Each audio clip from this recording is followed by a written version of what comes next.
Good evening, everyone. Hi. Before we get on with proceedings, I want to hand over to another very important proceeding, to Katrina Power, who's a Kaurna elder who will open the event. Thanks, Katrina.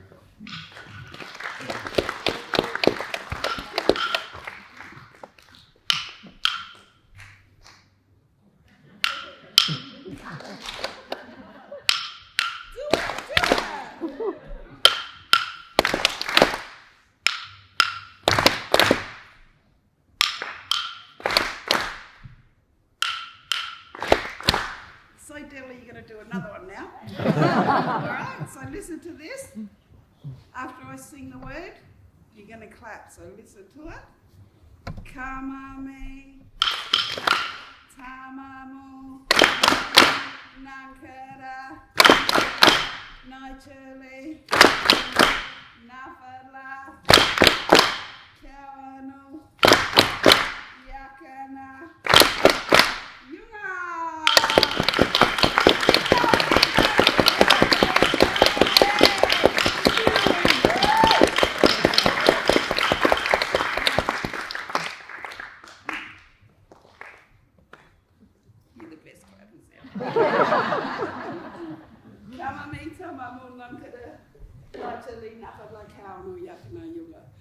Namani Padi, Tandanya, Bin Balia Bukiana Ghana, Nainari Kadanya, Katrina, Galpina, Merende, Nakonde, Nanyawadi, Nara, Min Gadla, grandmothers, grandfathers, mothers, fathers, aunties, uncles, sisters, and brothers.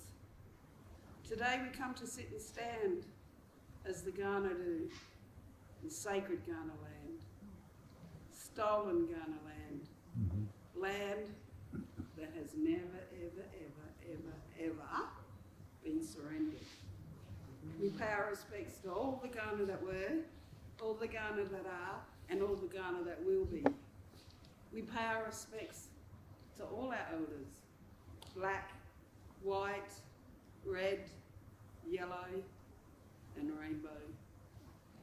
I sing up the young people. It's all about the young people. I'm super excited to be here to welcome Wesley to Kaurna Country, and what a privilege for you, Wesley. Yeah? And have too. And also we're going to hear a special award's going to be announced tonight, so it's all happening.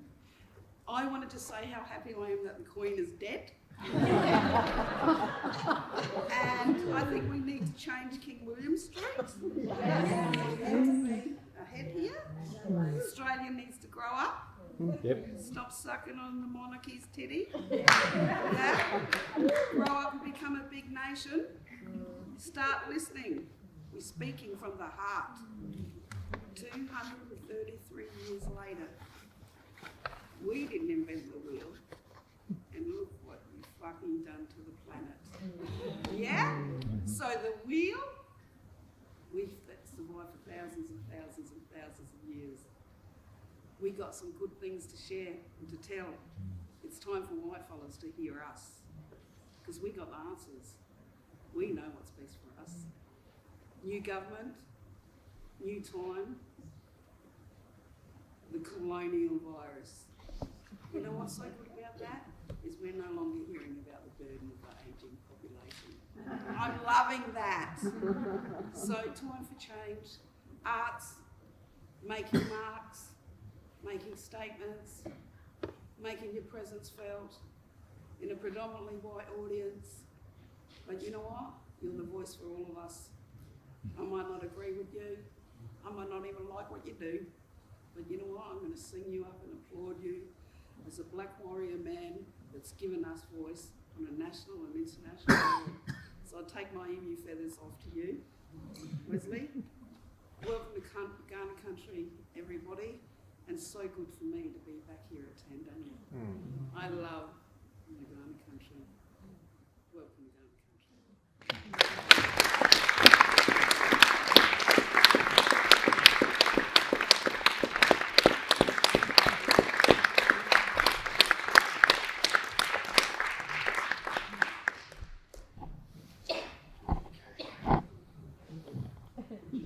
fighting.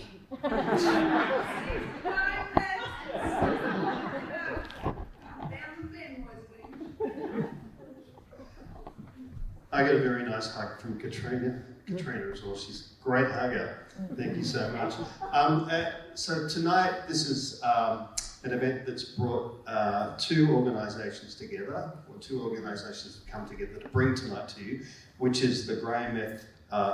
Smith Peace Foundation, which was established in 1989 in memory of Graham F. Smith. And that foundation was created by his wife, Leonie Ebert, who's here tonight, and certainly absolutely pay our respects and give our love and thanks to Leonie for creating the foundation. And that foundation for over 30 years has provided a stipend to an artist to work in the space of social justice. And you'll be hearing a little bit further about the Graham F. Smith Peace Foundation a little bit later.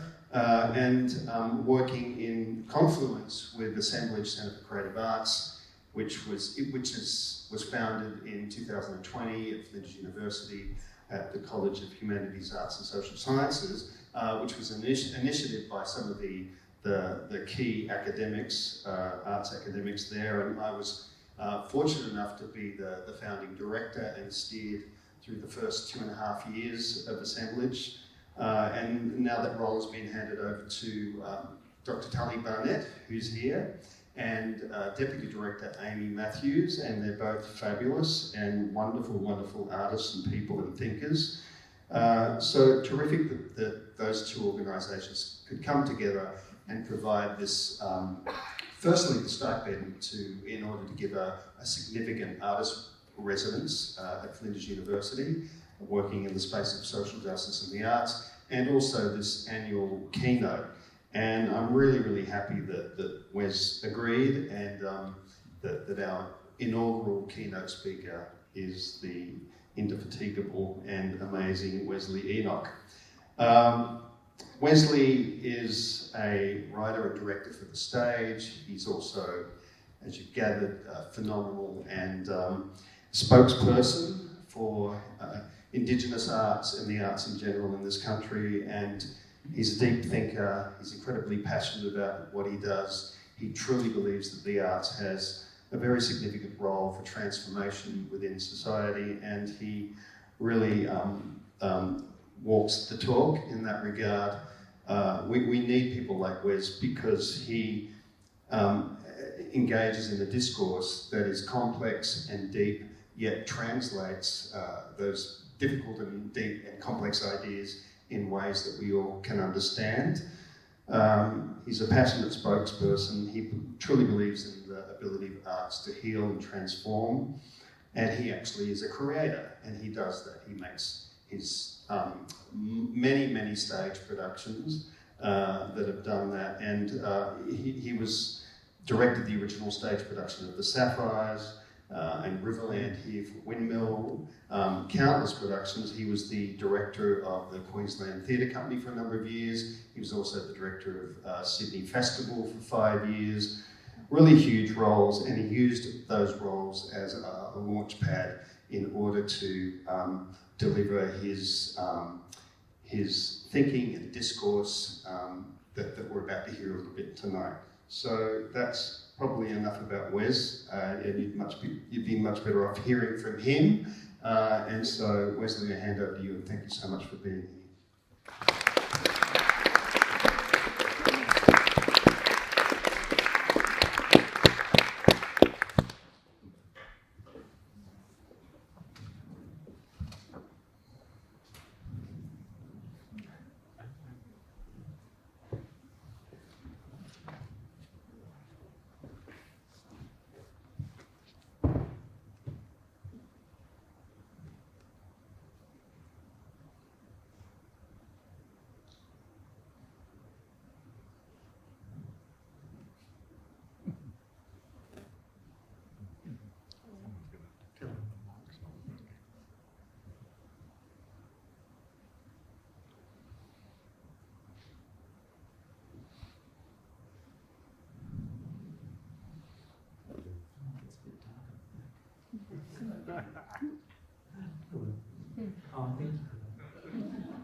1990s.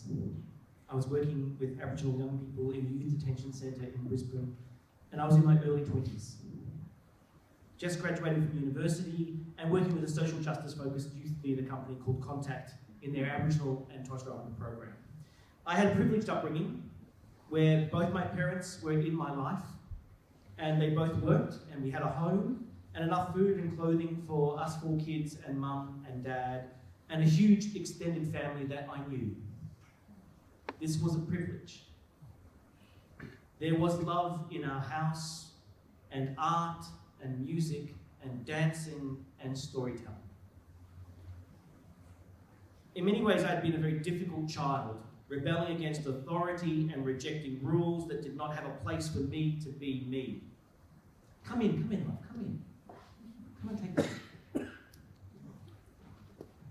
I didn't know the language when I was young to say it. I didn't know I was mixed race,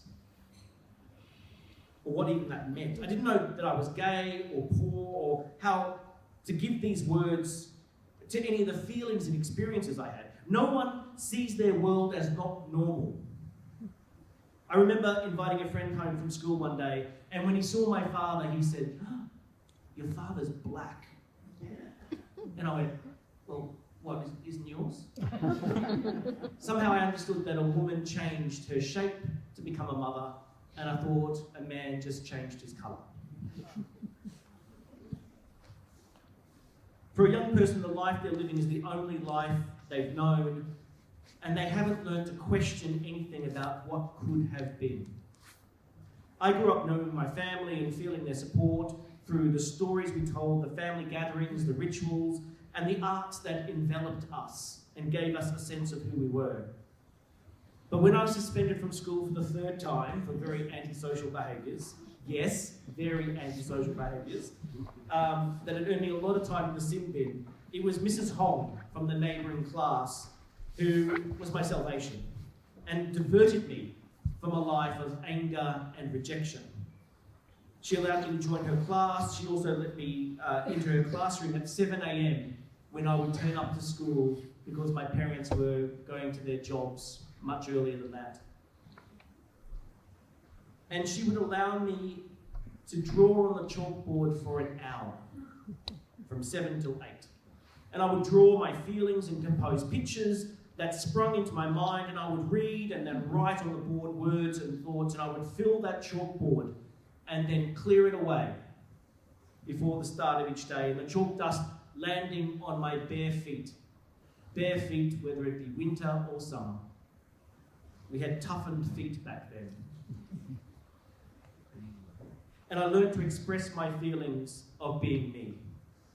In many ways, when I went back to those detention centres and I realised I was looking at reflections of myself, a sliding doors moment where I didn't have Patricia Hong, and I name her here, and nor did I have the deputy principal, Kaurna Wilcox, who I found out years ago, they had conspired to find a way for me to be me. Kaurna Wilcox, who became a subscriber to the Queensland Theatre Company, where I was the artistic director at the time, and she would say hello at the previews and introduce me to her friends and family until the year her daughter informed me of her passing and what it meant for her as a teacher and an educator that she had seen me grow and succeed because of her care. These kids in detention were toughened, powerful individuals who had survived so much without the support of a loving home, an engaged school structure, or the power of art. They were survivors of the highest order. In many ways, these kids had bypassed childhood altogether. They were dealing with adult things because the adults were not dealing with them. They had fended for themselves, survived abuse and physical attack. They had found a way to feed and clothe themselves and keep themselves safe. They spoke and acted like adults in the bodies and minds of children. And I reflected on that fork in the road I had faced when I was their age and the powerful choice I had been given. Express myself, understand myself, learn about what made me me. I had stood at that same fork in the road almost a decade earlier, and art had shown me a different path. I worked with these young people for over 3 months, gaining their trust and support, and there were some moments of violence and some moments of pure joy. Both of them were fleeting and a bit ephemeral and forgotten and forgiven instantly. But the realization that these kids weren't kids was the key idea. The system was spending valuable resources to restrict them, detain them, rehabilitate them, restrain them. But maybe what they needed was the investment to be kids, to play, to act out, to learn new boundaries, to grow and to find themselves, to take the time, the gift of being a child. Come on in.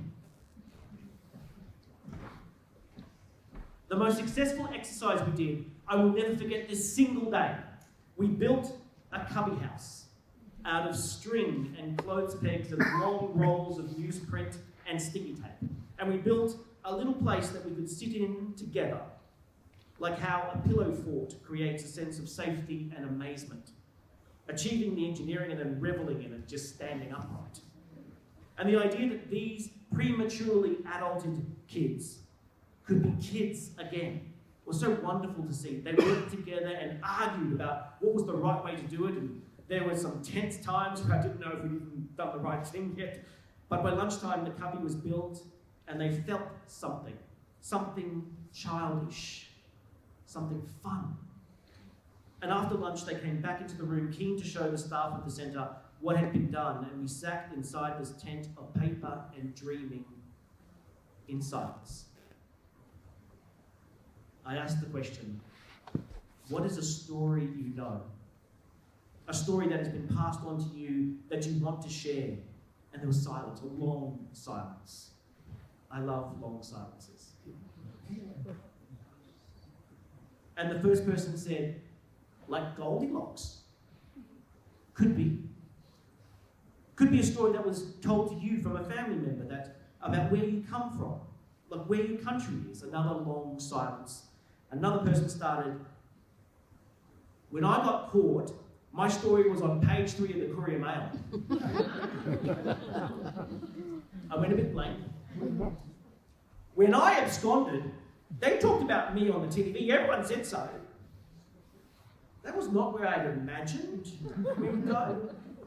And the conversation became more animated and emphatic as these kids talked about how they felt validated by their story being talked about in the media, how they felt empowered, reinforced by knowing their story was going to be remembered through the recording of their lives. And somehow they had made their mark on the world because the world talked about them. They had successfully been remembered. That afternoon, I was invigorated by the realization that art matters in people's lives, and we are driven by urges to be remembered.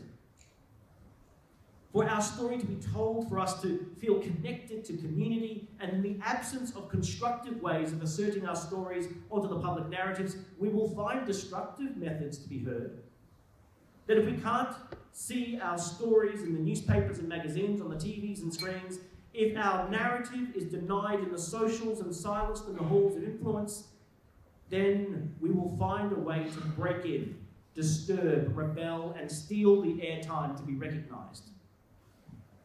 Though poverty and colonisation were in fact the root causes of their situation, the way they remembered and talked about transgressions was the way they had influenced the mainstream, and they had felt they had achieved.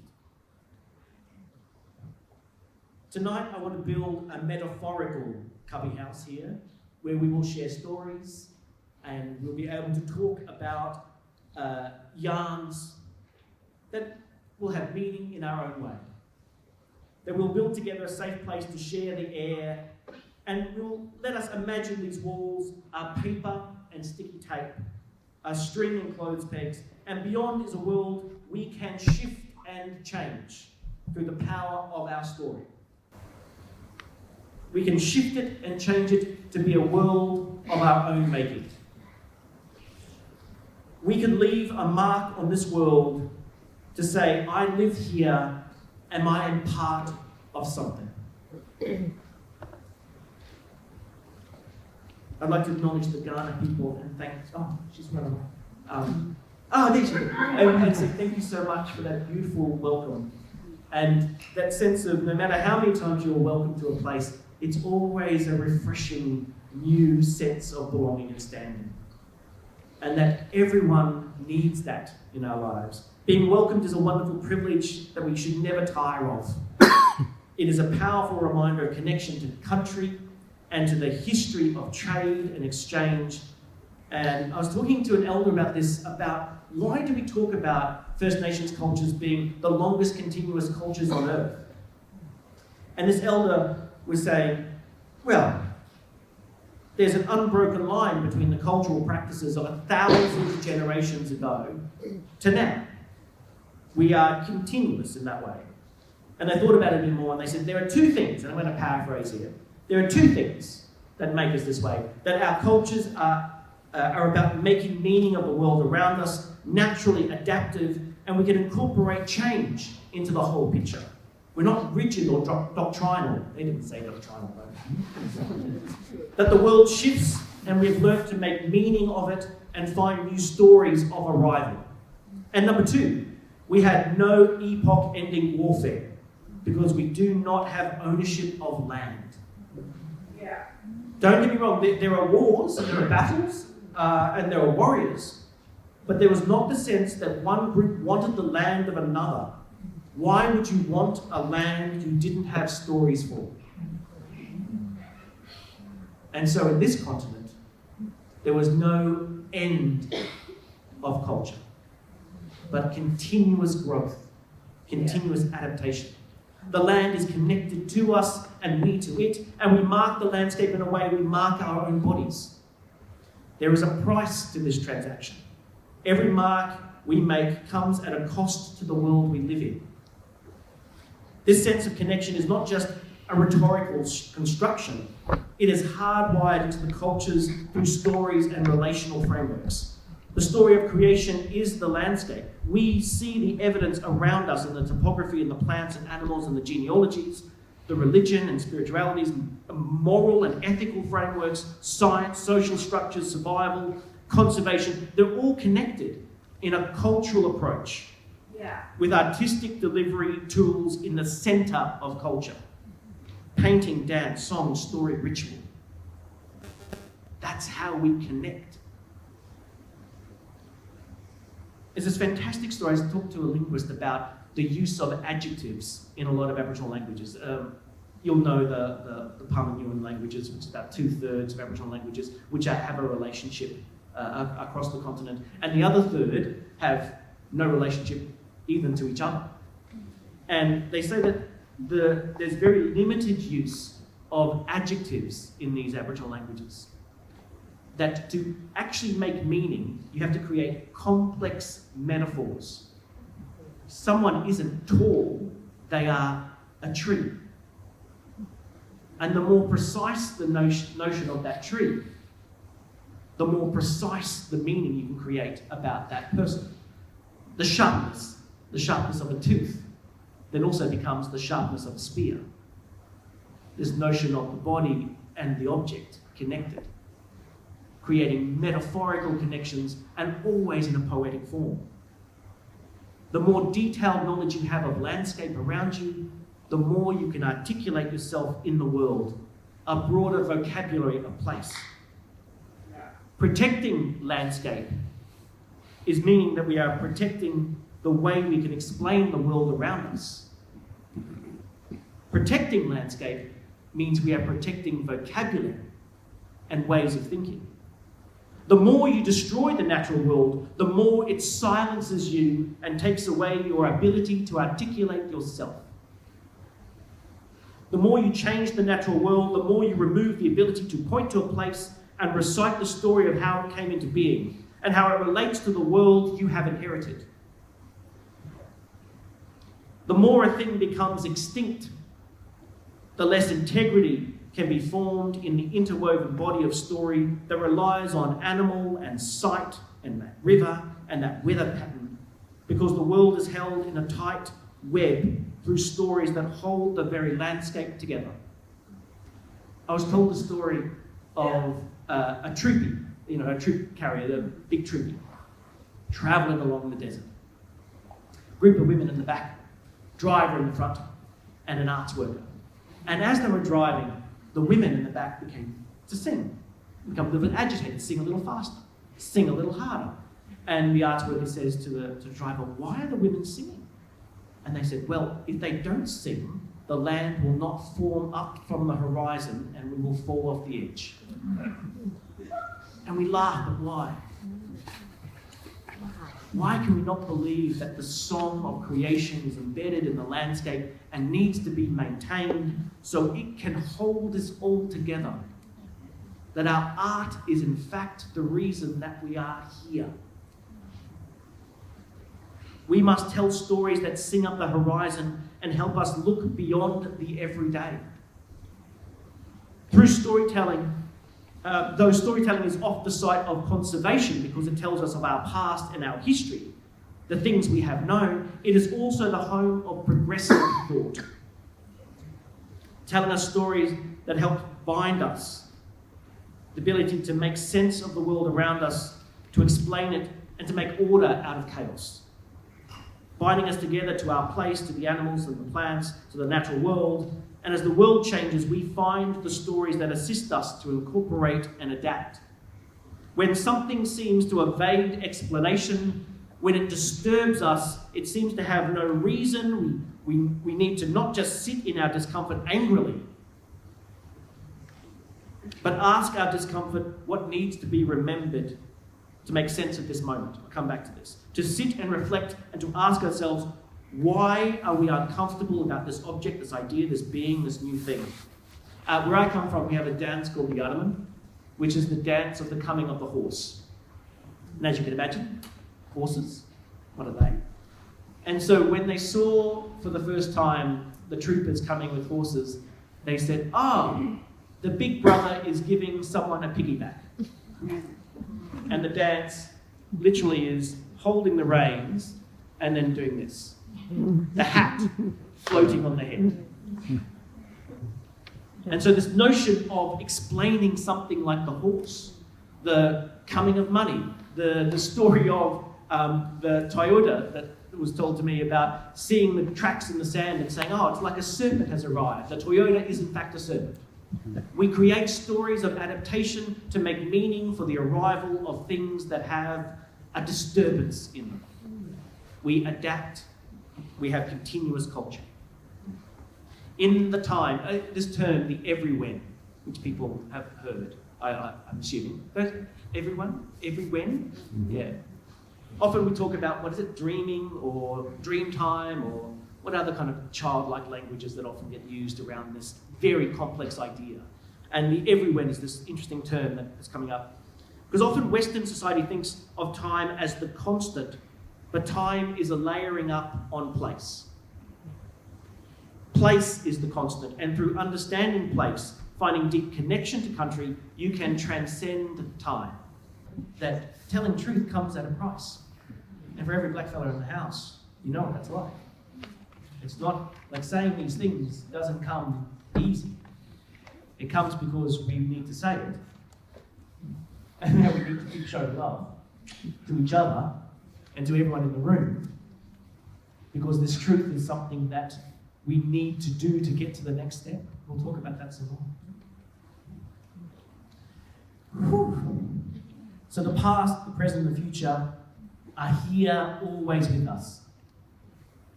And I was taught this idea that there's no such thing as original thought.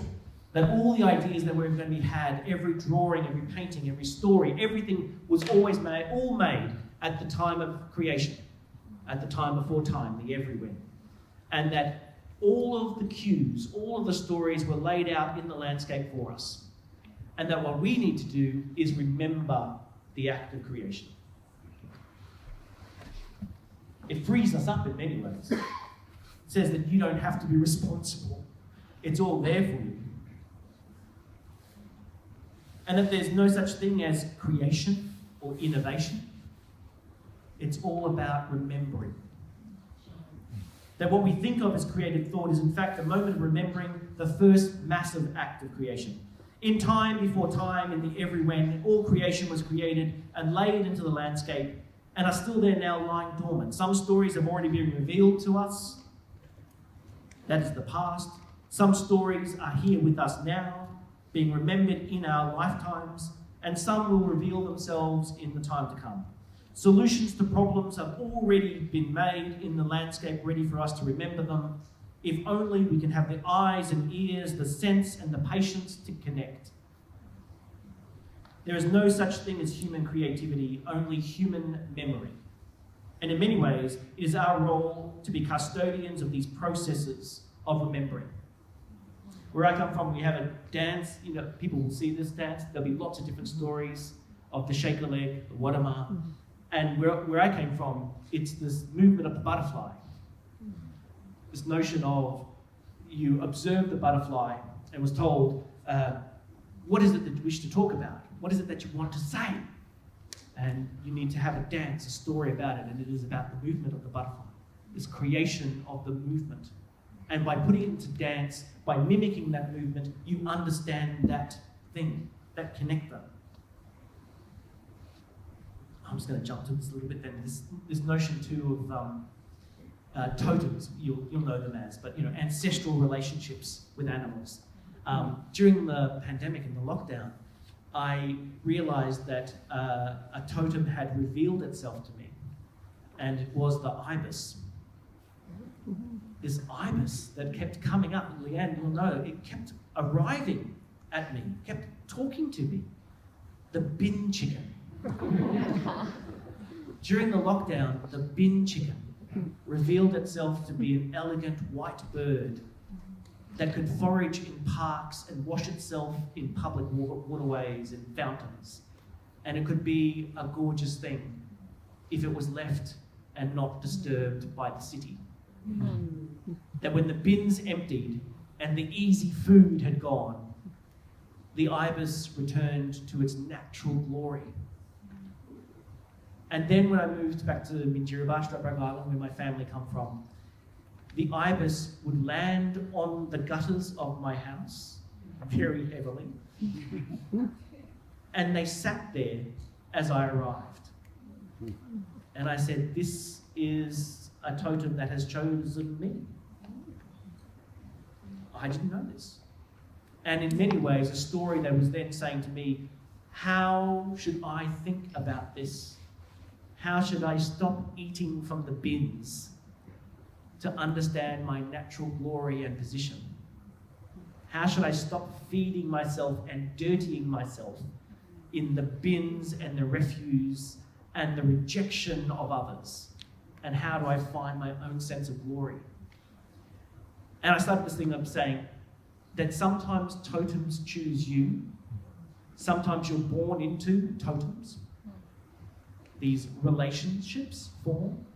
And that one goal I have is for every Australian to find in an artistic and cultural way a connection to the landscape, be it a place, a weather pattern, a piece of topography, an animal, a plant, that you say, I will be the protector of, that this will be my uncle, my aunt, I will protect them.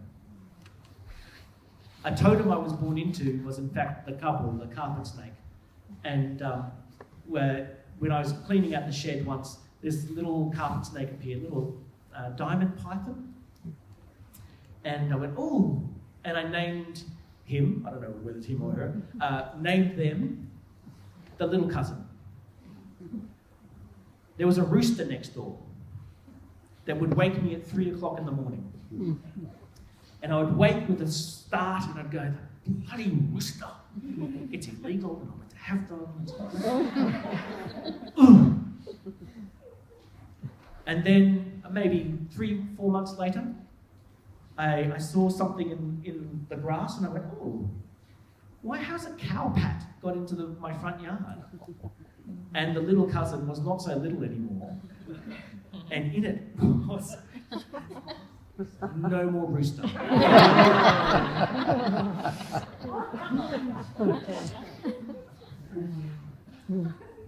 Relationships pay off.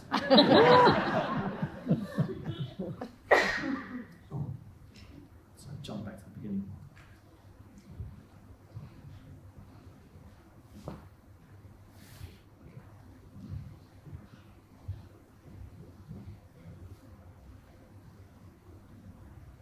There was a First Nations artist from Canada, a Kakawaka elder from northwest Canada called Bo Dick, a fantastic mask maker, an amazing man. To sit with him was to feel 1,000 years of history come through his mouth. An amazing elder. He would make these masks of great ceremonial and historical significance. And of course, in this culture in North America, in Turtle Island, the masks are sentient manifestations of ancestral spirits that need to be honoured and provided for, made offerings of tobacco and sage and coins and copper and beads. There was this major exhibition. Bo Dick had been providing a number of masks over a period of time, and this major exhibition had come about. He'd asked for it in the gallery, had laid all these masks out. He walked into the gallery, picked them all up, took them to the back outside the gallery and burnt them. Whoa. The gallery was beside themselves. Tens of thousands of dollars worth of art had been destroyed. And he said, "What do you mean? They've not been destroyed. We know how to make them." And he reminded them that the making of the mask is in fact the thing you should be collecting, not the mask itself. That in our Western culture, we believe that the object is more important than the process of making. And somehow we have forgotten that there is a cultural process of making, not of collecting. That the value given is not to the detritus of a process, but the process itself.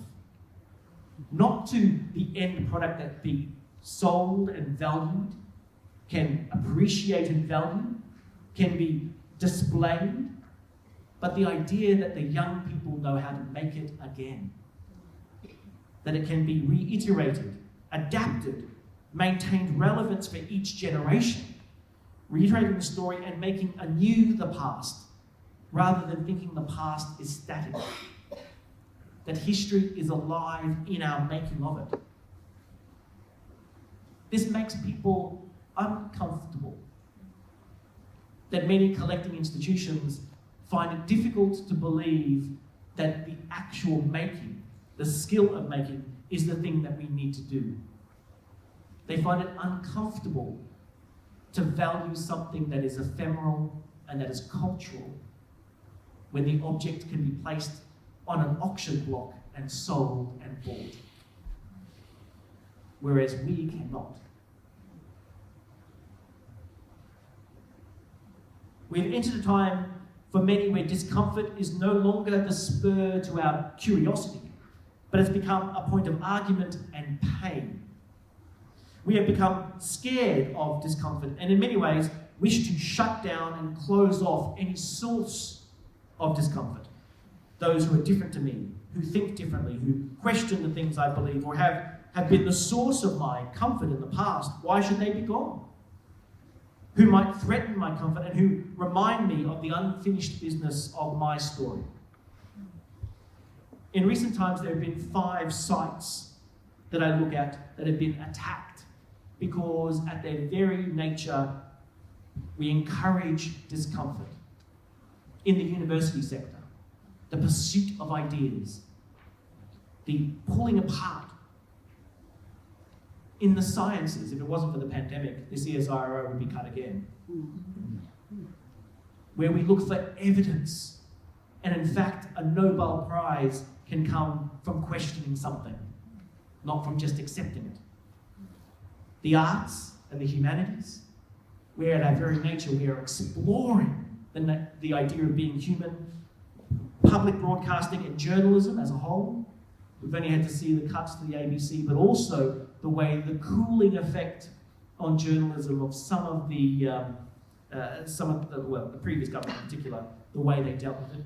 And of course, First Nations perspectives have become the source of discomfort in this country. By extension of all this, the environment, charities, refugees, the homeless, any kind of evidence-based decision-making, the public good, have all created discomfort. And it's got me thinking about, what are we doing as a culture in this cultural frame? These areas were always this pursuit of discomfort as a fuel for the curious mind, either through the communication, exploration, testing, or truth-telling. And they are built to sing up the horizon and to imagine what is beyond, to uncover and exercise our vulnerabilities and our accepted norms so that they test the validity of the modern world.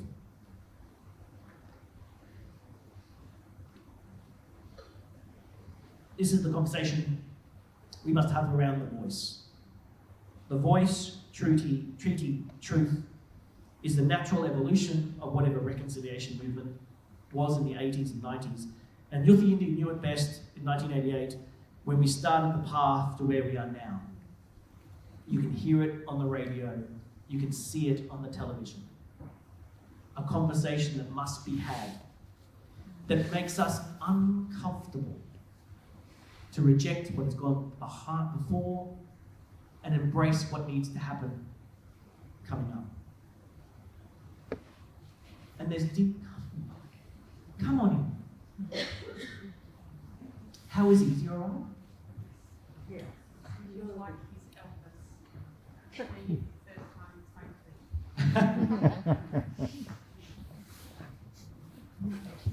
It's made me think that this country is based on an idea that needs to change, and arts can help. Recently, I've been borrowing from the environmental economics and sustainability ideas to see the similarities and differences of our culture. The current debates going on in our world today centre around two broad sets of practices: extractive practices and regenerative ones. Most economies are dealing with this in the moment as we talk about renewable energy and decentralising resources through mass distribution and finite resource sectors, etc., etc. And I'm thinking that this is something we need to deal with on a cultural level, not just in the resource sector. Extractive practices, by definition, is the removal of a resource to create a singular concentration of return, where benefit is derived through the destruction or the disturbance of the source, where wealth is created through the exploration of another's resources with limited return or potential to renew.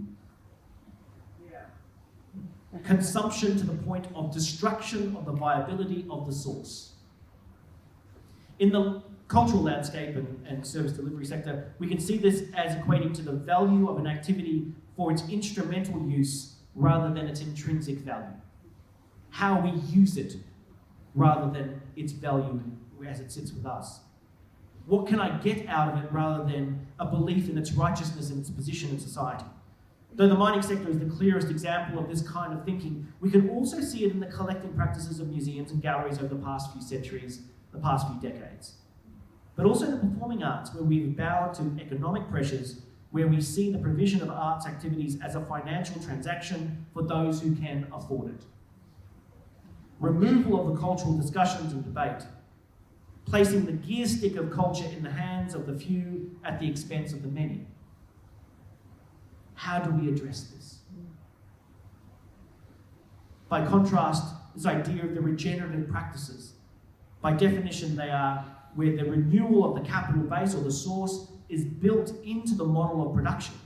Ideas of mutual benefit on the terms of those involved, that we see the investment in long-term sustainability rather than short-term gain. How we as cultural institutions, as we as cultural practices and practitioners, give back to our community, build a stronger community through the sharing of stories. When I finished working in the detention centre, I would return every now and then to take lollies and soft drinks, because that's what they couldn't get inside, until the young people I was working with had finished their time there, had moved on. And on one of my last visits, the program officer who had overseen the project took me aside to say that they had assessed each young person as they had finished, and she had assessed that each of those who took part in the program were 85% less likely to reoffend. And she said the only thing they'd done differently was the storytelling work. And though it's not a very scientific piece of research, I must admit. She said that they felt more connected to each other and to the community, and they understood more about how that connection to history and place meant for their future. They didn't feel alone. It takes about $1.5 million to incarcerate a young person for a year. $1.5 million. The 3-month project I was involved with, in today's figures, would cost about $13,000 or $120,000 a year. Surely it's not an issue worth debating. But debate it we do. If we invested the resources in people at the right time in their lives so they could contribute, if they found a way to be playful and childish, to tell stories and feel connected, to have a sense of belonging, then we wouldn't be forced to pay a much bigger price later, not just in dollars, but in human beings. Yeah. I just want to take a little moment to remember Uncle Jack Charles, a man who was incarcerated as a baby, who had been taken a lot of the resources away from him, restrained from birth and throughout his life for different reasons, and had the scars of colonization and poverty all over his body, all over his soul, all over his mind, and found a way to heal himself through telling his story. And in many ways, the cautionary tale of his life, as well as the celebration of his survival. And in many ways, I think these kids that I worked with in the 90s, I want them to be as old as Uncle Jack and giving as much as Uncle Jack did to the world. What do we have to do to make that possible? For all of you in this room, you have a choice. I would used to tell the story of the chicken and the pig. The chicken and the pig go to breakfast, and the pig says to the chicken, "What are we going to have?" And the chicken says, "Let's have bacon and eggs." And the pig says, "Yeah, oh, sure, let's have bacon and eggs, that's fine. But just know that we have a different relationship to this meal. For you, it's a contribution. For me, it's a sacrifice." And for all of us in this room, we have that different relationship. And then I got challenged because they said, "Wesley, chicken and pigs? Come on." And so, there is a gathering of the animals, and they say, there is this new thing, this new animal that has come into the world. Humans. How do we look after them? How do we protect them? How do we make sure they feel part of this world? The native bee says, "I will toil the whole of my short life in service of the queen, and through my busyness I will leave behind honey to help make the bitter bearable. And I will teach those who come after me that this is our role, and we will remove our sting and not question the role of our labour." And the emu says, "I will bring my eggs to you to cook and eat, and they represent the object of my body and of the future generations. I will give of myself and sacrifice my future so others can have a future." And the mullet pops up. And on Stradbroke, the mullet are running. It's beautiful and tasty. And the mullet pipes up and says, "But I will make the ultimate sacrifice. I will offer you myself. I will give the flesh of my body so that you can eat, and I will feed you the whole of me to give you life, to end my life so you can flourish." And the kookaburra says, "You have all given so much, but I see there is something missing in all this world, where the only way to progress is to think about death and endings and endless toil. I will rise in the morning and every morning to sing the song of your sacrifice and make sure people hear your story for what you have done, the sacrifices of your labour, your future and your life. If they are never talked of again, are lost in time, then we will have failed. We must sing our stories with our full-throated sense of survival, and through our stories, we will live on. Thank you very much. Thank you.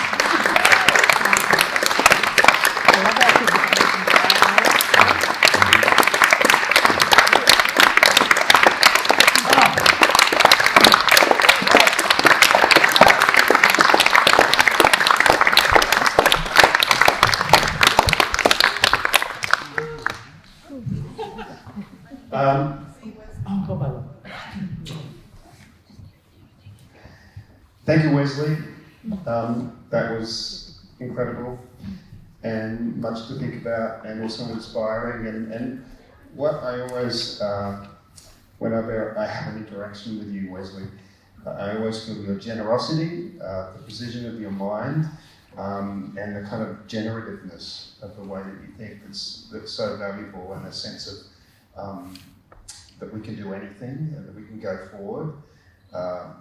Yeah, and so even though you have a deeply critical mind and an understanding, you also have a sense of passion and love behind what you do, and I think everyone felt that this evening, so thank you so much. I remember the first time I spoke to you on the phone about this talk about 18 months ago, and you talked about the fatigue of Indigenous leaders. I don't see that in you. And so I want to thank you for your energy and tonight. But we're going to continue on a little bit, and I just want to introduce Simone Ter. Simone is the associate professor. She is from the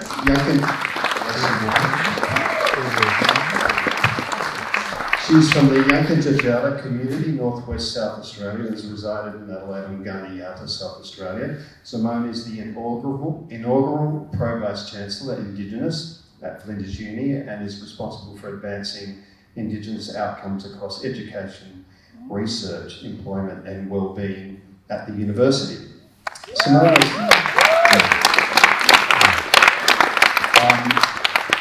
we are fellow lesbians, and Simone has a long history as a performer in South Australia, and she's part of a 4 Aboriginal women academic artist collective, the Unbound Collective, who enacts critical creative responses to colonial archives. So welcome, Simone, and Simone and Wesley are going to have a little chat. Thank you so much, Garry, and thank you so much, Wesley. I need to confess that Wesley and I have known each other for probably 30 years. About that when I was working in Adelaide in the early 1990s in a play called at the State Theatre Company in a play called Funerals and Circuses, which is what Howard and I also have a connection through that play. You did that best screen I've ever heard on the stage. I mean, honestly, that scream, when that character was made, was the most extraordinary thing I've ever heard. So well done. Oh, thank you. That was a long time ago. We should bring that out to the Vice Chancellor. We should, the best scream. I love at the that. Vice Chancellor. What can I say, Wesley? I almost felt like crying when you were speaking, because you were so powerful and emotive in what you presented this evening, with a deep humanness, a love, a very deep love and care. And I really loved how you talked about the importance of expression and the need to dream and the need to remember. And I was thinking, because this week's been the World Indigenous Peoples Conference, and there's been a lot of sharing of the importance of country and relationality and love and care and connectedness. and our voices, and we'll talk a bit about that in a few minutes. But what I loved what you said tonight is that we just need to remember, because everything is laid out for us in the everyone, and I loved that term, and that it just needs to be awakened or opened and sometimes rested. So thank you so much for sharing those important points. I really loved your honouring of dear Uncle Jack, but your important work with youth. And in fact, that is where a lot of our work needs to be at for the future. So I do have a few questions, and we're just going to have a brief conversation. And we talked a bit about this before, but I just wanted you to be able to comment and share your thoughts on the role of arts as a process for decolonising institutions, but also connected to your speech with working with youth in detention around the importance of justice. I think I have a very complex relationship with the word decolonising, because often we're using decolonising in a colonial structure of, say, a university or in the justice system, which is all colonial. And so to decolonise it means to actually remove it, you know, to destroy it and to build it afresh into something new. But I think that there's such inertia in the world. I mean, I think Noel Pearson says it best when he talks about the three grand narratives of the nation. He talks about the longest continuous culture on earth. That's fundamental to this country. That the British colonial project is also another foundation narrative, and also the most multi-ethnic, multicultural nation on earth. That those three narratives sit side by side, and yet they seem to be in conflict with each other when we talk about structures, when we talk about that they seem to be only one can win, when in fact they need to be in dialogue. I mean, I think that the purists would say, actually, we need to go all the way to understanding the indigenising of all of those structures, to do it on our way, and especially in the justice. I mean, I remember working with this, again, young kids in detention, where this old gnarly fella, he would take these kids and would go out bush with them. No fences, no chains, no locks, because there's a fucking long way. No one's going to run away. And they would work on cattle and they would work on engines. And that this idea of something that could be fixed and something that you could have a relationship with. And that was his thinking. And the system didn't know how to deal with him. But blackfellas knew exactly how it worked. You know? And so for me, decolonising actually means remove the structures which are colonial, which are punitive by their very nature, because they are a tool of the colony to oppress, to separate, to control. And to actually find our ways of doing it. But we always do it in a frame that's inherited. And so, I don't know, I find it very conflicting. I mean, even just talking about theatre, the notion that we decide that an audience sits there and we perform here is already a structure that has been inherited. Yeah. And we use that tool in the way that we've done with almost every kind of thing that's come here. We use that tool to give ourselves voice, to make sure that our stories can be told. But what would we do if we had just a clean slate? And that we could do things our way? What would that look like? I'd be very interested to see. Thank you so much, Wesley. And I think, understanding that contestation of what decolonisation means, what it doesn't really mean to be free, I think is a really important conversation that we need to be had. And I think the arts clearly can play a key role in how we think about what it doesn't mean to set our minds free. And perhaps the answers you talked about today was about the significance of remembering that everything is unfolded here. So we talked about previously when we met, we're at a really pivotal time in our country, and we've talked about a conversation about the Uluru Statement from the Heart and the voice, the importance of truth-telling as part of that process. I was at Garner this year, as you were, and we got to hear Minister Linda Burney and her call to the nation about what side of history do we want to be on. And we also heard the Prime Minister commit to a roadmap to the Uluru Statement of the Heart, and obviously that requires a referendum with a majority vote. And for many of you here, the last referendum, you may have been around, but for many of us as well, we haven't been at a referendum in this country, and so this is a really pivotal time, and it requires, quite significant conversations and education and a truth-telling process. But what was really interesting when we were both yarning before is you talked to, well, what is the cost of truth-telling?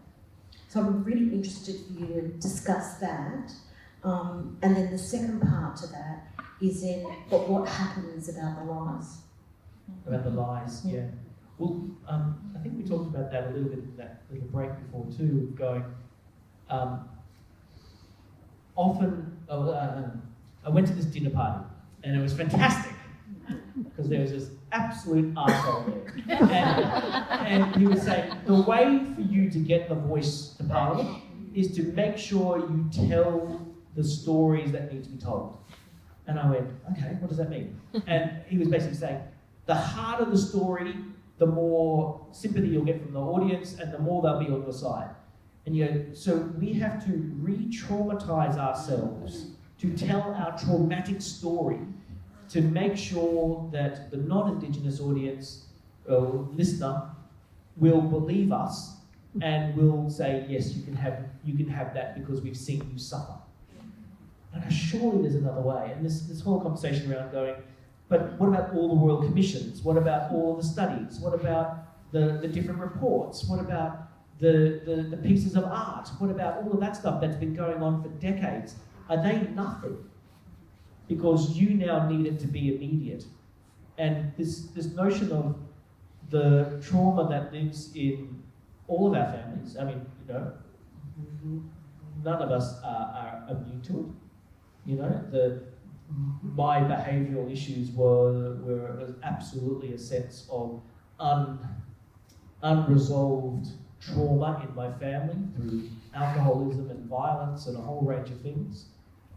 But I choose not to make that the narrative that defines my life. Not everyone has that choice. I accept that. So, but the idea of then saying that non-Indigenous Australia needs that of us, almost to have some kind of, poverty porn kind of relationship with Black Australia, that they can't deal with the idea that Black Australia is powerful and empowered and structurally righteous in our connection, both legally and morally in this country, is so weird. They can't deal with a Black Australia that is ready to take them on as equals. We have to play a role is a fascinating thing. So, and truth-telling comes at a price. That every one of us in this room, if you were to have to go, I now need to live in my trauma for the next 6 months so we can get somewhere that my trauma can be dealt with, that's really hard. And I think the same-sex marriage plebiscite was a very clear example of what that means to a part of the community that already feels distressed or disempowered, to then have everyone else be able to have an opinion on you, regardless of human rights, regardless of legal precedents, regardless of all of these issues. That I find that really hard. And that the studies are back now around the same-sex marriage plebiscite, around suicidal ideation, around a sense of feeling disempowered and disconnected, and those things. And we are already a community that is experiencing higher than average incarceration and all the other things that we know. To put us through a process where we could be exposed is problematic too. What does that mean? So, I think the invitation for all Australians is, if you feel empowered, step up. This is not just a Black issue. That those who have the power, the influence, the sense of purpose, and what's the right term? Resilience is one of those words. I don't understand what you said there, love, but that whole idea that if you have those resources inside, then use them for what we need to do over the next little while. What do we do with the lies? it's interesting. In South Africa, when they had the Truth and Reconciliation Commission, it was interesting that they talked about the different definitions of truth. And I'm going to paraphrase. They talked about the forensic truth, the truth that can be proved through science, the official truth, the truth that was on the public records and all that stuff, the individual truth, the truth that you believe to be true, and the healing truth or the community truth, the truth that would bring people together. And I think that what we need to do is be able to place the lies and the truths all beside each other and see them not as a binary, one way or the other, but see that this is all part of our history, this mosaic of the lies, the cover-ups, the need for truth-telling. All of these things are our history. We're not trying to undo all of that, we're trying to put it into the right context for us as well. Thanks, Wesley. I mean, it really does go to your analysis of extractive and regenerative in the context of what you talked about. So, can you expand on that a bit further in relation to truth-telling? Yeah, that, I guess that example I gave of the fellow at the dinner party, and he worked for a marketing company within the kind of political, a political marketeer. It was fascinating to listen to. But you need to have those voices close to you, because when you have them close to you, you can bite their ear off. If they're too far away, you can only shout at them. And the idea of the extractive was saying, you tell me your trauma so I can own it. And I can own it like this. Oh, it's here. It's kind of something I've taken from you. Whereas if it's regenerative, I go, actually, how do we share this? How do we work together? How do you heal in this process? How do I come from a position of not owning your trauma, but in fact, owning, sharing the moment and making sure you're okay through that process. And I don't know if the media is set up in that way. The media love extractive storytelling. And they love creating drama where no drama exists. And I'm fascinated by this relationship between someone who is a dramatic storyteller and how, this, we love drama. We make drama, we construct conflict, we love it. But where the storytellers have become the truth tellers and the truth tellers have become the entertainers is interesting. Because now when we look to our truth tellers, our reporters, our whatever, we look to them for entertainment value, not for accuracy, not for context, not for sense of thought, but going, was I entertained by that?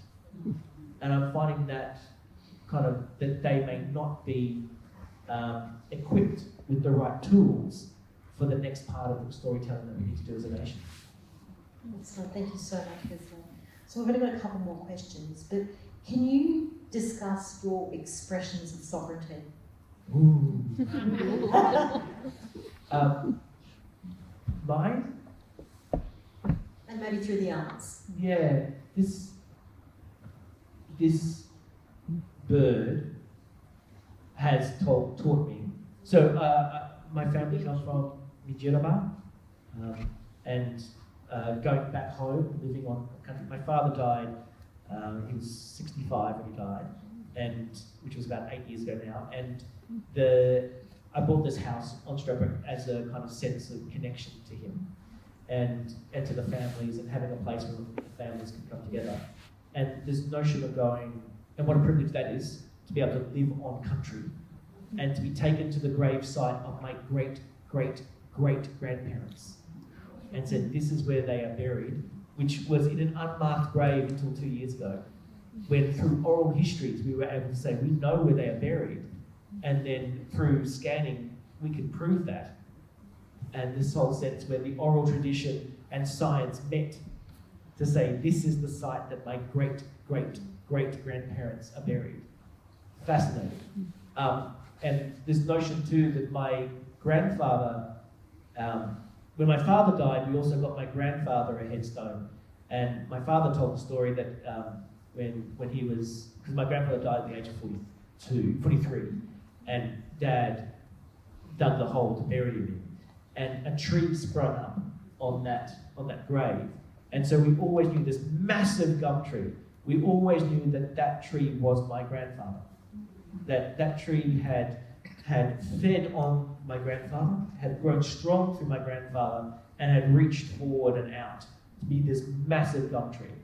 And over the, what are we now, 50-something years since his death, this tree is huge. And that when it came again to proof, that all the records showed us where he was buried, but we always knew that tree was where my grandfather was. I walk to the shop and it takes me about an hour and a half to get milk, even though if I was only just walking, I get there in 10 minutes and back.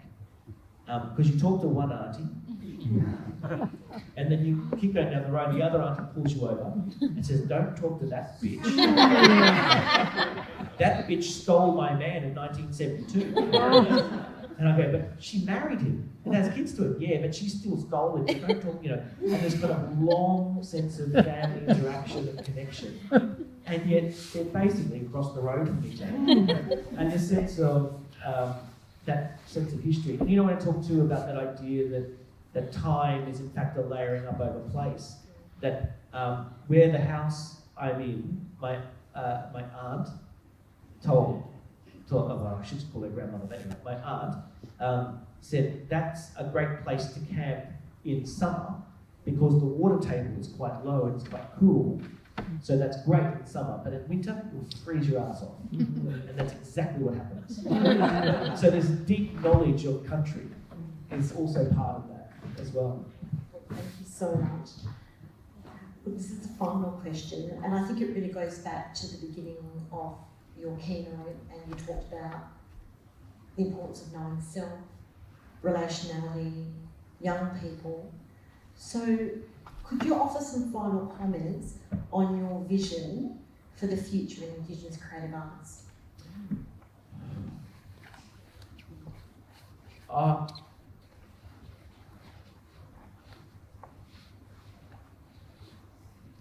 I'm 53, and it's almost that my job is done.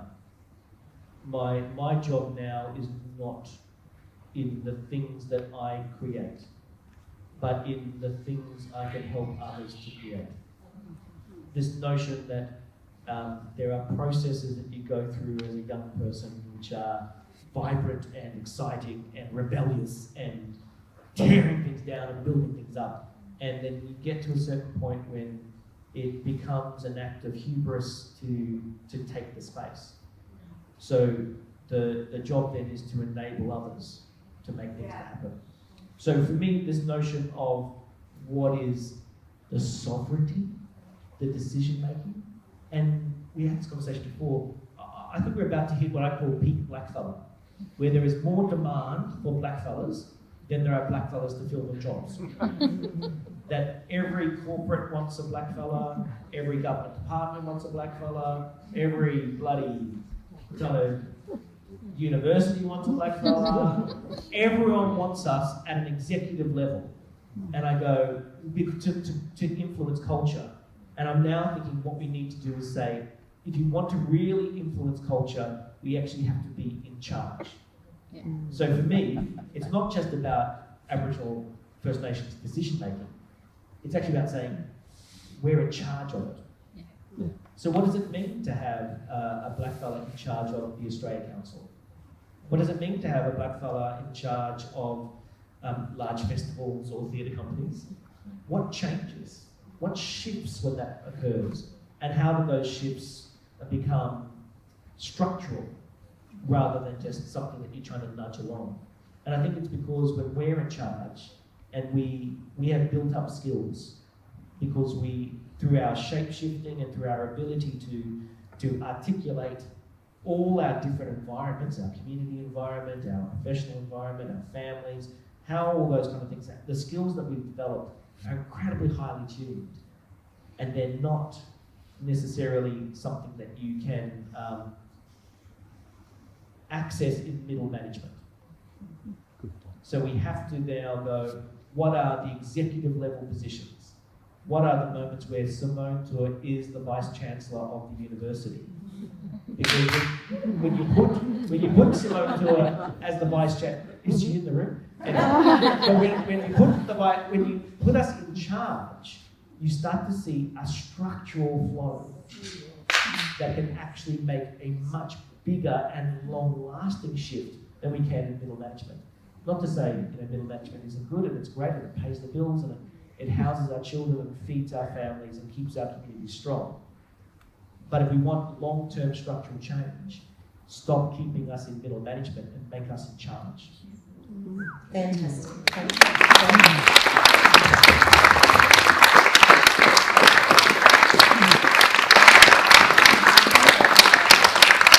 I'm now going to hand over to Taylor. Thank you so much, Wesley. And I will. Is that correct or Garry? Yeah. Someone. Thank you so much. You don't get away so quickly, right? Look, we're going to pose some questions. So if you don't mind hanging around, Simone, sorry. So we're just going to take some. It's an opportunity to take some questions from the audience. Danny has the microphone.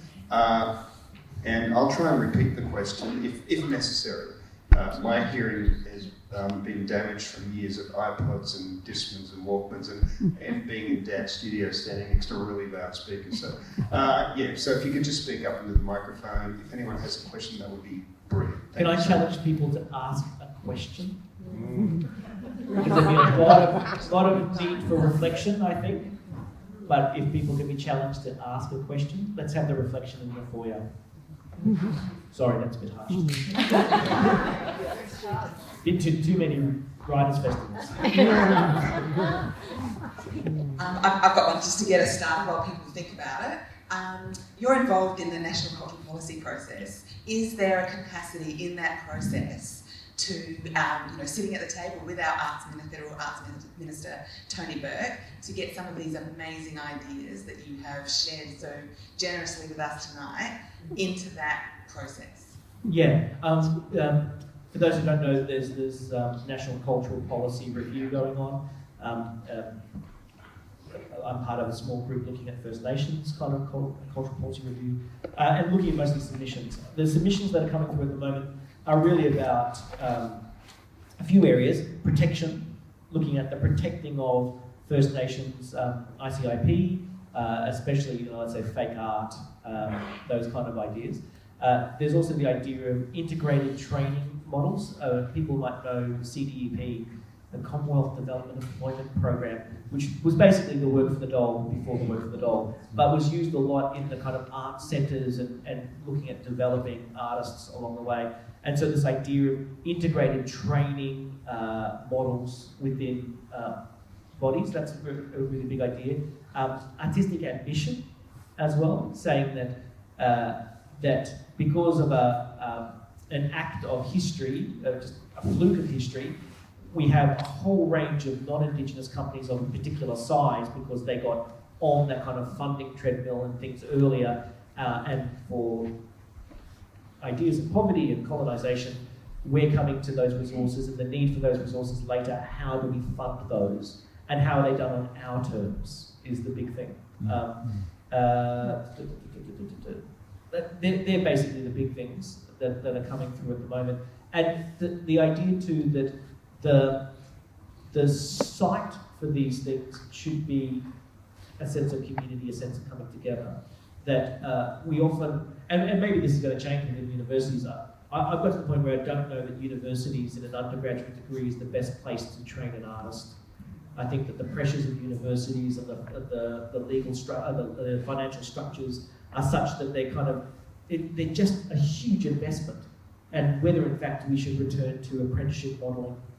And that's some of the conversation that's happening around apprenticeship modelling for First Nations artists in companies, in situ, so it's in-company training rather than relying on the university to do that. I mean, not to say that university can still offer those courses, but there may be other ways of operating. So some of these ideas are coming through at the moment too. And I don't think there's any secret. I don't think I've shared anything I shouldn't. But what's been interesting is that this government is not scared of ideas. And as I said before, that the idea that universities blackfellas, journalism and public broadcasting, science and the arts, the site of progressive thought have been pretty much under the thumb. Not just the last 10 years, but let's say the last 20, 25 years have been under the thumb because of the kind of the shift into the economic and the instrumental value versus intrinsic value to society. And I think this government, and this minister in particular, is interested in those discussions. Let's see, they got $50 billion out of coal. I wonder if any of that will kind of come through so we can do more regenerative kind of processes as well. That was exciting policy chat. Anyone else, please? Over here. Thanks, Dan. Which referendum should go first?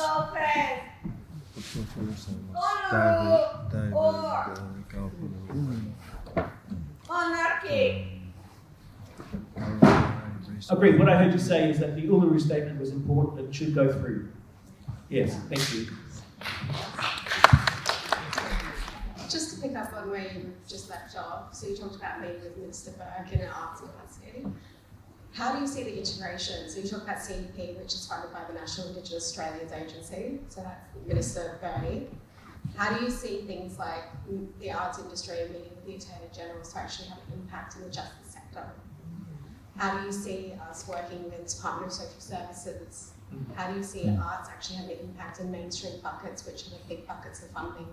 Yeah, I remember the last cultural policy where we were talking with Simon Crean about this very idea, and in fact the Griffith Review put out a whole publication on it, the idea of cultural solutions. This notion that that there are cultural solutions to every of the systemic issues that we're facing, from incarceration, the idea of language, dance, art, and things like that. How to do that in a very siloed, big structure is difficult, and one of the things that we've been talking about is it's all very well and good to talk about a voice to Parliament, but what is the voice to the people? And that art and sport are the clearest way that we communicate with the mass of the country on a regular basis. So how do we empower people to use arts and sport as a way to create cultural solutions? And it's interesting that doing kind of programs in and that's a long time ago, the Youth Detention Centre, but also working in, I know Ilgitri works a lot in the health sector. Health money is amazing, huge amounts of money. And this idea of tapping into some of these things to do diversionary programs, to do things where people feel together, and to do wraparound services around youth and arts activities. People want to learn language and song and dance, and there's a sense of cultural currency in that. And then we actually find other ways that there are benefits. It was interesting that I can't remember the name off the top of my head. In Queensland, there's a birthing centre which has been using a lot of kind of cultural strategies, art making, storytelling, and finding that in fact the weight of babies has increased quite significantly because the mothers mostly are engaged in cultural activities that bring them together, and they get to access knowledge in different ways. So again, if you put, I said this earlier too, the idea that if you put the tools of art in the centre of a society, that through the expression of story, through the sense of song and dance, you can actually find all these other ways of influencing and closing the gap. It was interesting that Lydia Miller was really good at this, wasn't she? The idea of getting arts and culture into closing the gap strategies. But again, the previous government was a little bit, oh, poor things, that previous government. They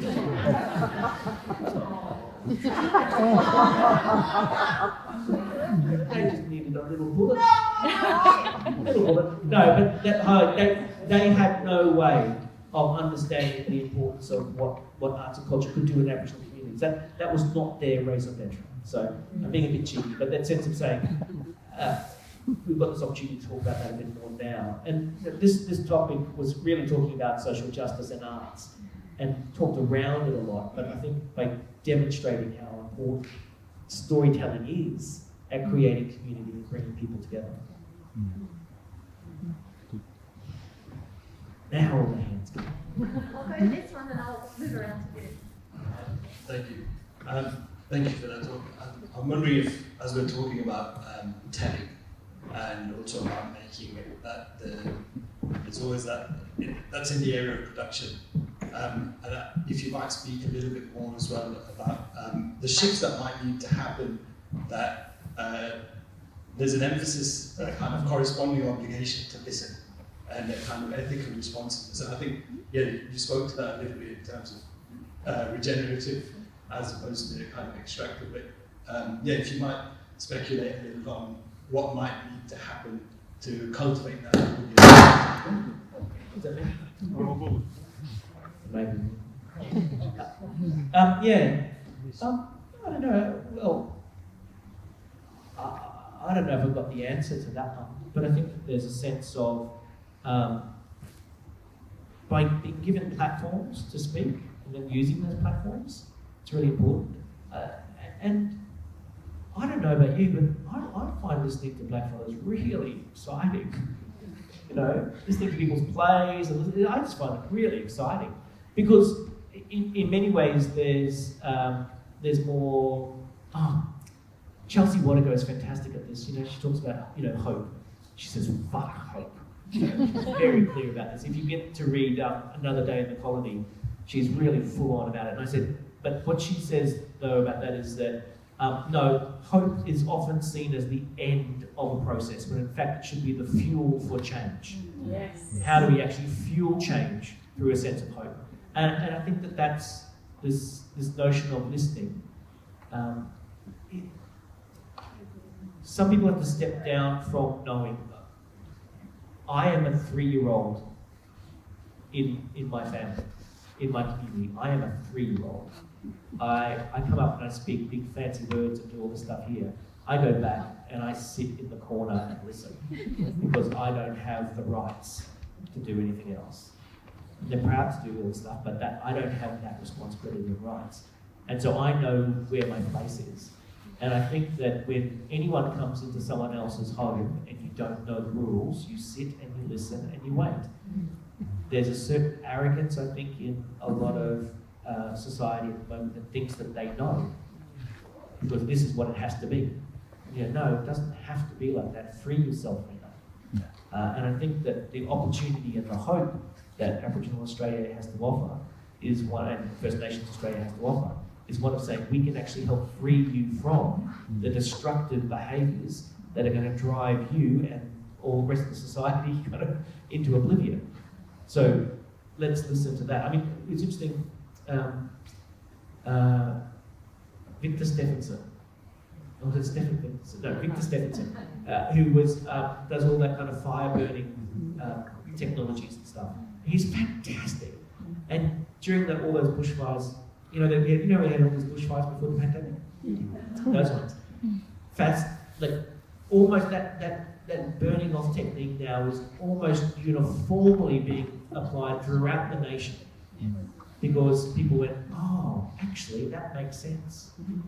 And there's so much more about astronomy, there's so much more about education and caring for older people. There's so many things. Instead of actually thinking of Aboriginal Australia in its deficit model, we need to see it as what is the strength that we can offer, and how can Aboriginal Australia help free non-Indigenous Australians from a past that really is not going to deliver a positive outcome. Climate change being the clearest thing at the moment. And I'm not saying Aboriginal Australia has all the answers, but there are some answers about living on this continent that we can listen to. So the invitation has been there for a very long time. And I think only when we're on the precipice of destruction do the arrogant step back and go, it's time for me to learn.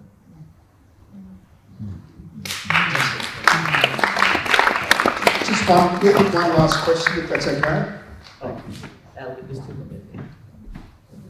Yeah, my question's sort of been answered now.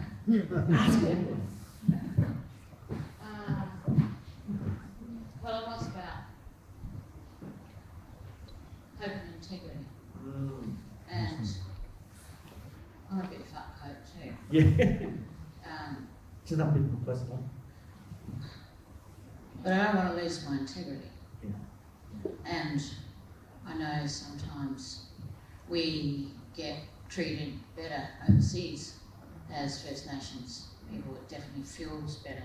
And I think in my workplace that I can be myself, but it's when overseas that I know I really am being myself. And I don't know, you sort of did answer it. I was, I don't know why, I was surprised how quickly Australia stuck its head up the British arse when the Queen died, because we'd spent so many millions, like wanting to be a republic. And even out at Wave Hill, at the festival out there, people were running around trying to convince Republic was a really good thing in the Northern Territory when I lived up there.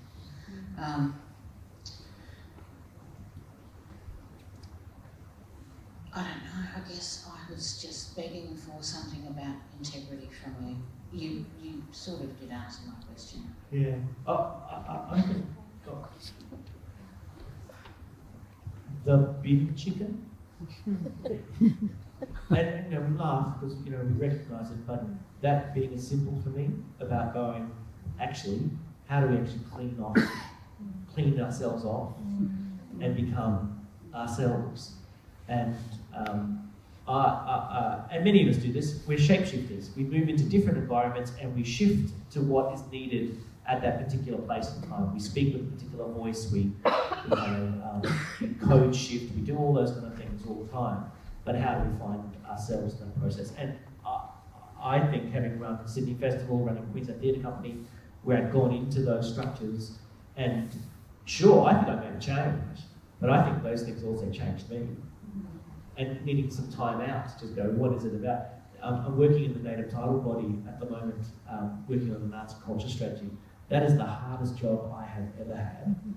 It is full of trauma and abuse and neglect and thoughtlessness and all those kind of things, but somehow so much more rewarding because it's really in that family environment. Is that integrity?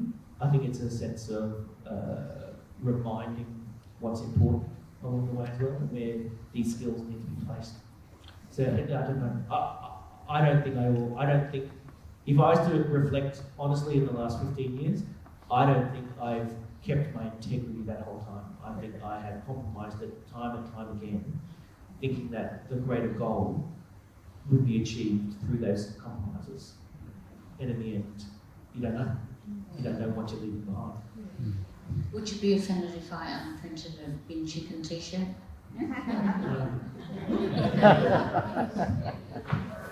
Can you say that last question again? Hi, thank you so much for the opportunity. My name is Tanya. I've got a question that might take me 30 seconds to get to the question. I lived in 25 homes between 0 and 18 in Melbourne. I went to 9 schools in Melbourne and Queensland, Gladstone. My point is that it was in schools touring, theatre touring in the 70s that I think saved socially, disadvantaged or socioeconomic kids. And then that took me into the arts, where we did welcome and acknowledgement of country 17 years ago, before every performance here at the Come Out Youth Arts Festival with Sally Chance. My question is, last year I had brain surgery and I asked surgeons if we could have acknowledgement of country before brain surgery, and they said it's never happened before. And I reached out to Kaurna man, Carl Telfer, and his daughter Jakira, who recorded a beautiful message. And it was a really spiritual experience. I don't really normally feel spiritual, but it was really spiritual experience. And they did it, and it was a moment of being centred, as we say in the actors' world. You centre, you take a moment, I go under, and I don't know, I had a vision, I had a thought, I had an idea that eventually we might get, if Indigenous people, First Nations people here in Australia want that, and we have to listen, it might be something that might happen in the future before part of the health and well-being. Anyway, I just wanted to know what you thought of that. Yes. part of Medicare, you know, Yes. for goodness More. sake. A few more. Excellent. There's no answer to that, of course there is. Ali, just yell it out. Yeah. Come on. Last one. I want to acknowledge that you talked about, well, the $7 billion that they spend a year on incarceration in the Northern Territory, and people that are making a lot of money. And we did see the Justice Kelly come out and talk about how anti-racism in this country has become a cult, and that, you know, there's a real line in relation to this idea of justice and where the money goes. And, you know, I think what you're saying, it's not joining those dots and actually thinking about how storytelling is also about our fury, putting revenge back on the table, as Eve Tuck would say, and saying, yes, what about the lies, but also our truth is sometimes our revenge here, because the reality of our truth is almost unbearable for this country to listen to. So I just want to acknowledge your work, and thank you for today, And also, ibises, jabuki are sacred on Kaurna Country, and it is very, very important that I tell my children all the time, you can't call ibises being chickens because they are sacred on Kaurna Country. Jabuki, jabuki. Thank you.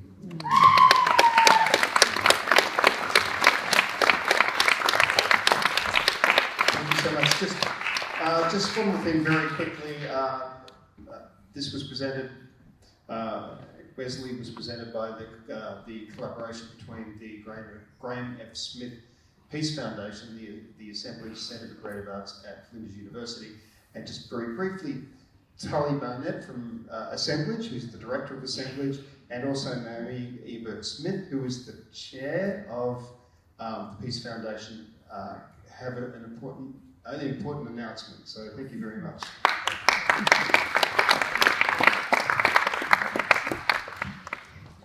Yes, we have a very important public announcement. And my partner, Johnny, who passed out just a second ago, said that he felt like he was having his Elvis Presley moment seeing Wesley for the first time. So I wanted to share that with you all as well. And he's okay, I think. Well, what can we say after that? What an amazing set of ideas that we have had just now. Just fantastic. So I'm Tully Barnett. I am the Interim Director of Assemblage Centre for Creative Arts, which is a centre that is all about bringing together new ideas through interdisciplinary collaborative arts and culture. And yes, I'm Naomi from the Peace Foundation, and Garry shared a little bit about ourselves in the beginning, but there's quite a few of us here tonight. I'm happy to talk more, and please find out about us on the websites and things like that. But let's get into what we're really here for. Is that me first? Yes. The selection committee unanimously agreed on the recipient this year, and the committee were taken by the bravery and truth-telling of the work by the artists and how this residency could help to open doors. The work that was chosen is very topical for tonight. It's a direct response to the Royal Commission into the protection and detention of children in the Northern Territory. It goes to the heart of the over-representation of male offenders in the juvenile justice system. The work speaks directly to Indigenous justice.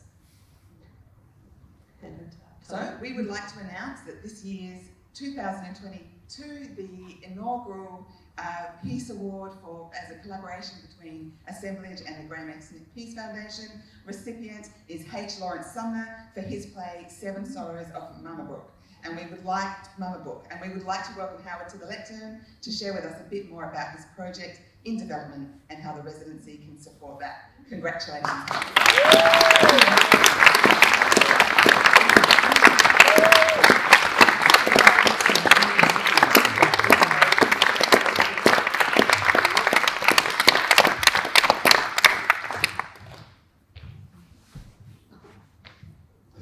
Ngana we mechi Howard Sumner. Ngana we pakuno nyara nyari koni. Ngana we pakuno nyara nyari koni. Ngana we nanko we yang ni jara mimani. Nanko Ngana Michi Yawan Gana Orowe. My name is Howard Sumner. I'm a Ngarrindjeri man.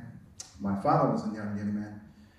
Before him, his father was a Ngarrindjeri man, and before him as well. My mother was a young Ngarrindjeri woman, and I live and work on Kaurna land, but mostly I live on Ngarrindjeri land down at Galway. So I have a couple of residences that I go before. I'm privileged in that way. The work that I'm doing, I wrote as a direct response to several issues. One was the banning of spit hoods. The other was my work as a field officer in the Aboriginal legal rights movement in the late 80s, when the Royal Commission first came in. It was decided that there would be such things as field officers that would answer phones late at night and go into cells and talk to those who've been incarcerated in order to prevent more deaths in custody. And so I was part of the ALRM as a field officer. My sense of justice came from hearing the story of an 11-year-old girl in 1940 who had been taken when she was 3. She was in a Catholic mission, and she dared to speak 2 words of her own language, the Yankee Ijara language, and she was dragged out by the priest in the mission, made to kneel in the dirt, had her hands roped behind her back, and sand put in her mouth for half an hour because she dared to speak 2 words. So this week when I was reading Graham's book, which spoke to me quite definitely, the title as well is Speak Up, Reach Out. There were certain stories through it that I thought, that relates to that young girl's story, and it relates to my story, where over the years I have bashed my head up against justice, education, arts, because I'm a fairly opinionated person, and I have no problem being that type of person, mainly because of that young girl's story. So my play, Spithood, which is now called, I've had to rename it because there's another project that has come out that is called Spithood, which is a project I don't want to be associated with. So I've renamed it The 7 Sorrows of Mama Book. And for those Catholics in the room, you'll know the 7 Sorrows of Mary is basically what I'm referring to, because one of the images in my play is of an Aboriginal mother holding the body of her son who has died in custody. And she is sitting in the chapel, and this nurse says to her, you know, what is it about this that has shaken you so much? But why have you got so much peace? Why in this room do you find such power? And she points up to the Pieta, the image of Mary and Jesus in his arms, and she says, don't you recognize a death in custody when you see him? So I've used those allegories throughout the play to speak and to have a voice, because I try not to waste my words, and I try not to waste the opportunity of writing about the issues that I want to write about. That's mainly because of a young 11-year-old woman who kneeled in the dirt with her hands tied and sand in her mouth. And her name was Dorothy Sumner. Thank you.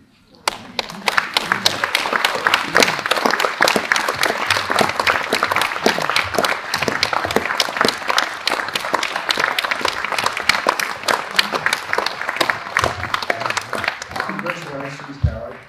Thank you so much. Well, that concludes this evening. I want to thank and acknowledge Tandanya for allowing us to hold this event in their space, and the generosity of Tandanya for permitting that. It's great to be here. I also want to thank the Peace Foundation and Assemblage for coming together and collaborating to create this opportunity, and we're stronger than the sum of our parts. I also want to thank Simone. Thank you so much for being the interlocutor with Wesley. And finally, thanks so much to Wesley. That was such a revelation tonight. And I think we all feel moved by what you've said and certainly stimulated to think and discuss further, which is, I'm sure, what your raison d'etre is as you give these kind of talks. So thank you very much. Thanks for coming to Adelaide. It's been a long time coming. We've absolutely loved it, and we wish you well as you go forward. Thank you so much.